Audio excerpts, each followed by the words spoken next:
यदि आपके PF account में किसी भी तरीके का करेक्शन है, डिटेल मिसमैच है और अब आप उसे चेंज करवाना चाहते हैं, तो अब बहुत ही जल्द और आसान तरीके से चेंज करवा पाएंगे। क्योंकि फ्रेंड्स, किस तरीके से चेंज करवाना है, कौन सा डिटेल आपको कितनी बार चेंज करवाना है और उसे अप्रूव्ड कौन करेगा, कौन सा करेक्शन आपका मेजर करेक्शन की कैटेगरी में आता है, कौन सा करेक्शन आपके माइनर कैटेगरी के में आता है, सारा कुछ ईपीएफओ ने बिल्कुल लिखित में दे दिया है। यहाँ पे आपको देखने को मिल रहा है।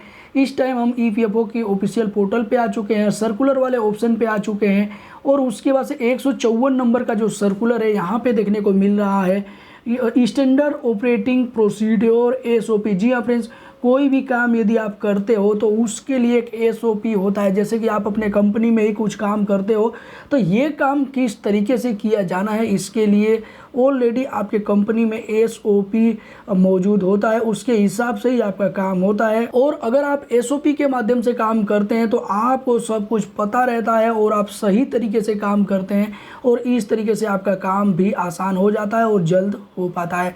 अब ये जो भी एसओपी है, हालांकि बहुत ही बड़ा एसओपी है, आपको देखने को मिल रहा है 35 पेज का एसओपी है, लेकिन यहाँ पे मेन जो पॉइंट है आपको जान लेना चाहिए वो मैं आपको बता देता हूँ। देखिए यहाँ पे आपको देखने को मिल रहा है, पेज नंबर 9 पे हम आ चुके हैं और यहाँ पे आपको टेबल 3 देखने को मिल रहा है। टेबल 3 में ईपीएफओ ने बताया है कि माइनर करेक्शन कौन कौन सा होता है। अब देखिए यहाँ पे 10 पॉइंट दिए हुए हैं।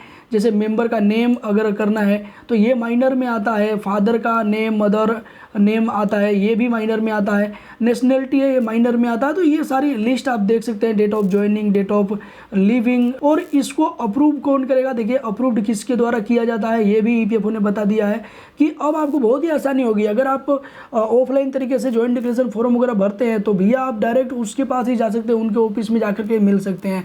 अब देखिए अगर आपने मेंबर का नाम ठीक कराया है तो आरपीएफसी या फिर एपीएफसी से संपर्क कर सकते हैं, क्योंकि इन्होंने ही यही अप्रूवर हैं।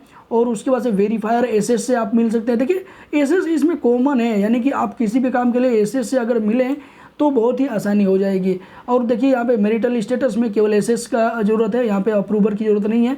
अब उसके बाद से डेट ऑफ ज्वाइनिंग के लिए यहाँ पे एओ को निर्धारित किया गया है, यहाँ पे ईपीएफओ के द्वारा ही निर्धारित किया गया है। अब हालांकि बात कर लेते हैं मेजर करेक्शन के बारे में। तो मेजर करेक्शन आपके 9 पॉइंट यहाँ पे लिखे हुए हैं। देखिए अगर आप आधार कार्ड चेंज कर रहे हैं, इसमें कुछ चेंज कर रहे हैं तो ये एक मेजर करेक्शन है। और अगर मेंबर का नेम, यहाँ पे मेंबर का नेम 2 बार आया हुआ है तो ये मेंबर के नेम को 2 कैटेगरी में रखा गया है। देखिए मेंबर का नेम यहाँ पे माइनर में भी हो सकता है और मेजर में भी हो सकता है, क्योंकि फ्रेंड्स यहाँ पे मेंबर के नेम में हो सकता है कि पूरा ज़्यादा डिटेल चेंज करना हो, इसलिए वो मेजर में आ जाएगा, और थोड़े बहुत मिस्टेक हो तो वो माइनर में आ जाएगा। हालांकि यहाँ पे डेट ऑफ बर्थ भी आपको 2 कैटेगरी में देखने को मिल जाएगा। देखिए यहाँ पे डेट ऑफ बर्थ अगर आपका 3 साल से ज़्यादा का डिफरेंट होता है तो वो मेजर करेक्शन में आ जाता है। अब यहाँ पे आप देख सकते हैं। और यहाँ पे अगर 3 साल से कम का डिफरेंट है तो भैया वो फिर माइनर करेक्शन में आ जाता है। हालांकि इस पे एक नया एपिसोड हम जल्दी बनाने वाले हैं, बहुत ही डिटेल से इन डेप्थ जानकारी उसमें देंगे। यहाँ पे मैं आपको दिखा देता हूँ कि ईपीएफओ ने क्या क्या जारी किया है। अब यहाँ पे और भी काफ़ी कुछ देखने को मिल जाएगा। अब देखिए ईपीएफओ ने एक यहाँ पे बहुत ही अच्छा काम ये भी कर दिया है कि बता दिया है कि कौन सा करेक्शन आप कितनी बार करवा सकते हैं। देखिए यहाँ पे टेबल 6 आपको देखने को मिल जाएगा। यहाँ पे आपको देखने को मिल रहा है 11 पॉइंट। अब मेंबर का नेम में यदि कुछ करेक्शन करवाना है तो भैया आप एक बार ही करवा सकते हैं। देखिए एक लिख दिया है, यहाँ पे केवल 2 बार आप मैरिटल स्टेटस चेंज कर सकते हैं, बाकी सारी चीज़ें एक बार आप कर सकते हैं। इसमें आधार नंबर भी, भैया आधार नंबर तो सही बात है, आधार नंबर थोड़ी ना बार बार बदल जाता है। अगर आप कुछ करेक्शन करवाते हैं तो आपका आधार नंबर वही रहता है, बाकी आधार का नंबर है वो वही रहता है। बाकी अब यहाँ पे और सारी चीज़ें देख सकते हैं, date of joining, date of leaving. यहाँ पे आप जेंडर को भी एक बार ही चेंज कर सकते हैं, डेट ऑफ बर्थ को भी एक बार ही चेंज कर सकते हैं। अब इस जो लिस्ट है, ये जो टेबल है, इसको ध्यान में देते हुए अब आपको कोई भी करेक्शन करवाना है आपके डॉक्यूमेंट में तो भैया सबसे पहले आपको वो पीएफ के रूल्स को ध्यान में देख करके ही करवाना है। क्योंकि इससे पहले क्या होता था, भैया आपके आधार कार्ड में गलती है, पैन कार्ड मैच नहीं कर रहा है तो आपस में चेंज करवा लिया, हो गया।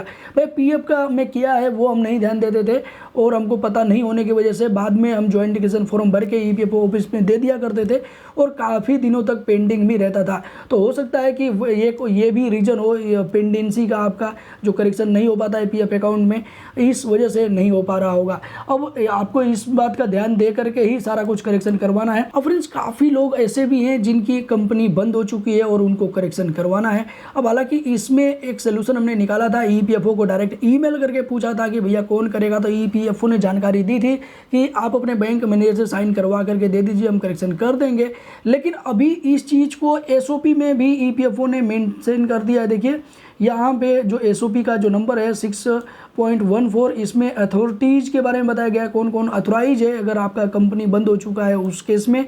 तो यहाँ पे और भी ज़्यादा लिस्ट है, आपको सुन के बहुत ज़्यादा खुशी होगी यहाँ पे, क्योंकि देखिए अपडेटेड लिस्ट है ये।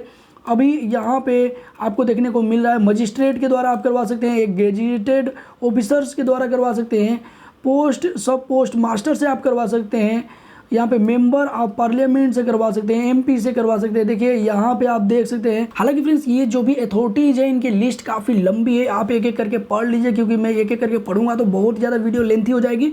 ये वीडियो मैं सोच रहा हूँ कि शॉर्ट से शॉर्ट बने, छोटा से छोटा बने, जिससे कि आपको जानकारी मिल पाए कम समय में। अब देखिए फ्रेंड्स यहाँ पे आपको ये जो भी सर्कुलर है, ये सर्कुलर में ईपीएफओ के ही ऑफिशियल पोर्टल से डाउनलोड करके अपने टेलीग्राम चैनल पे भी दे दूंगा, वहाँ से आप डायरेक्ट जा करके पढ़ सकते हैं, या फिर सर्कुलर जा करके ऑफिशियल पोर्टल पे भी पढ़ सकते हैं। अब देखिए फ्रेंड्स यहाँ देखने को मिल रहा है कि यहाँ पे सबसे बड़ी चीज़, एक चीज़ मैं बता दूँ, विलेज पंचायत। जी हाँ फ्रेंड्स, आप अपने मुखिया से, पंचायत मुखिया से करा सकते हैं। अब इससे बड़ी खुशी की बात क्या होगी, यानी कि अब आपको कहीं भी जाने की ज़रूरत नहीं है। आपका कोई भी गलती है तो आप ज्वाइंट डिक्लेरेशन फॉर्म भरिए और आपका कंपनी बंद होगी, उसी केस में आप जाइए। ऐसा नहीं है कि कंपनी आपकी दूर है तो आप चले जाएंगे मुखिया के पास, तो हो सकता है कि आपका होल्ड पे पड़ जाएगा। लेकिन अगर आपकी कंपनी बंद हो चुकी है, सही में कॉन्टैक्ट नहीं मिल रहा है, आप काफ़ी परेशान हो चुके हैं, आपका कंपनी सुन ही नहीं रही है, तो आप मुखिया के पास जाइए और वहाँ पे अटेस्टेड करवा करके और ख़ुद भी अटेस्टेड करके सारे डॉक्यूमेंट पे आपको अटेस्टेड करना है। आपका ज्वाइंट डिक्लेरेशन फॉर्म, आपका जो भी एक्चुअल डिटेल्स है उसका प्रूफ किया है, जैसे आधार कार्ड, पैन कार्ड, इससे रिलेटेड और भी कोई डॉक्यूमेंट है तो सभी पे साइन मोहर करवा करके पीएफ ऑफिस पे जमा कर दीजिए, आपका करेक्शन हो जाएगा। हालांकि फ्रेंड्स ये जो भी एसओपी है वो 35 पेजों का है, इसमें लगभग आपके सारे क्वेश्चंस का आंसर मिल जाएगा।